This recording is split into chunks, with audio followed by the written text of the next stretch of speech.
प्रेम भाव से परिपूरित प्रभु जब अपने भगत को देखने के लिए गरुड़ पर बैठकर पधारते हैं, तब माता लक्ष्मी भी प्रभु के साथ गरुड़ पर बैठकर आती हैं। जिस गरुड़ की पंखों से सामवेद के मंत्रों का ज्ञान होता रहता है, परंतु कोई भगवान को ना चाहकर केवल माता लक्ष्मी को ही चाहता है, तो उसके स्नेह के कारण माता लक्ष्मी आ तो जाती हैं, पर उनका वाहन दीवांध उल्लू होता है। ऐसे वाहन वाली लक्ष्मी को प्राप्त करके मनुष्य भी मंदांध हो जाता है।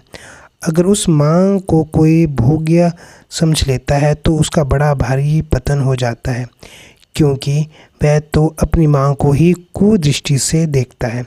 इसलिए वो महान अधम है। जहाँ केवल भगवान का प्रेम होता है, वहाँ जो भगवान के अभिन्न रहने वाली लक्ष्मी भगवान के साथ आ ही जाती है। पर जहाँ केवल लक्ष्मी की चाहना है, वहाँ लक्ष्मी के साथ भगवान भी आ जाएं, ये नियम नहीं है।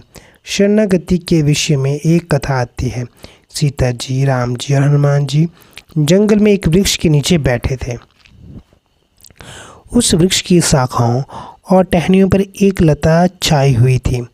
लता के कोमल कोमल तंतु फैल रहे थे। उन तंतुओं में कहीं पर नई नई कोमलें निकल रही थी और कहीं पर ताम्र वर्ण के पत्ते निकल रहे थे। पुष्प और पत्तों से लता छाई हुई थी। उससे वृक्ष की सुंदर शोभा हो रही थी। वृक्ष बहुत ही सुहावना लग रहा था। उस वृक्ष की शोभा को देखकर भगवान श्री राम हनुमान जी से बोले, देखो हनुमान, ये लता कितनी सुंदर है। वृक्ष के चारों ओर कैसी छाई हुई है। ये लता अपने सुंदर सुंदर फल, सुगंधित फूल और हरी भरी पत्तियों से इस वृक्ष की कैसी शोभा बढ़ा रही है।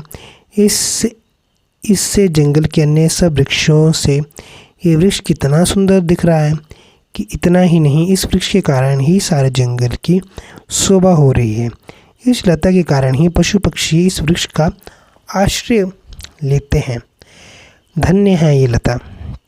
भगवान श्री राम के मुख से लता की प्रशंसा सुनकर सीता जी हनुमान जी से बोले, देखो बेटा हनुमान, तुमने ख्याल किया कि नहीं, देखो उस लता का ऊपर चढ़ जाना, फूल पत्तों से छा जाना, तंतुओं का फैल जाना, ये सब वृक्ष के आश्रित है, वृक्ष के कारण ही है।